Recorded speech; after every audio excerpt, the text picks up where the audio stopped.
Historia fupi ya bibi yetu mpendwa Benedicta Joakim Senya. Kuzaliwa.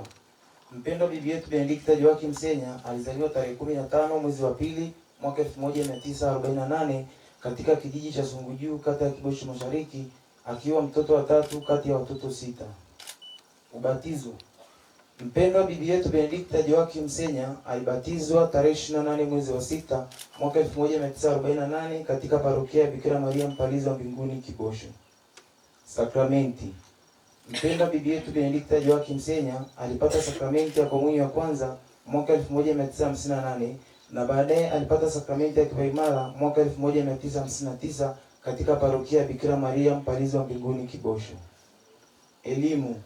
Mpendwa bibi yetu Benedicta Joakim Senya alianza elimu yake ya msingi mwaka 1955 na kuhitimu elimu yake ya msingi mwaka 1963. Kazi. Mpendwa bibi yetu Benedicta Joakim Senya enzi za uhai wake alikuwa akijishughulisha na kilimo, ufugaji na ujasiriamali. Ndoa. Mpendwa bibi yetu Benedicta Joakim Senya alifunga ndoa takatifu na Joakim John Salikoki Senya mwaka 1967 katika kanisa Katoliki la Bikira Maria Mpalizi wa Mbinguni, Kibosho. Uzao.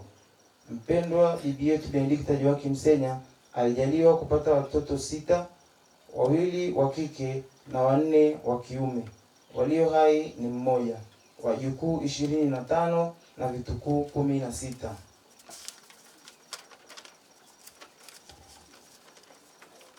Ugonjwa na kifo.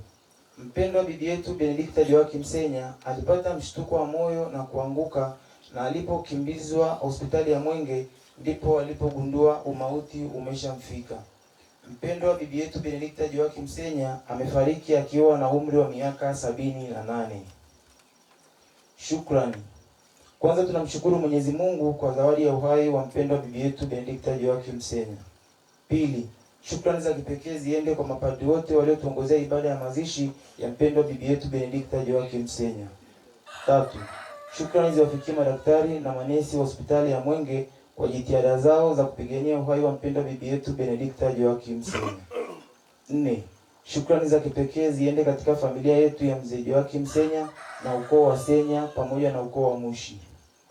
5, shukrani za kipekee ziende kwa ndugu, jamaa na marafiki kwa michango yao ya hali na mali wakati wa uhai wake na hata katika kipindi hichi cha msiba.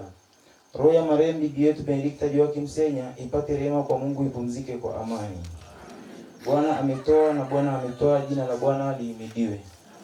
Tumsifu Yesu Kristo.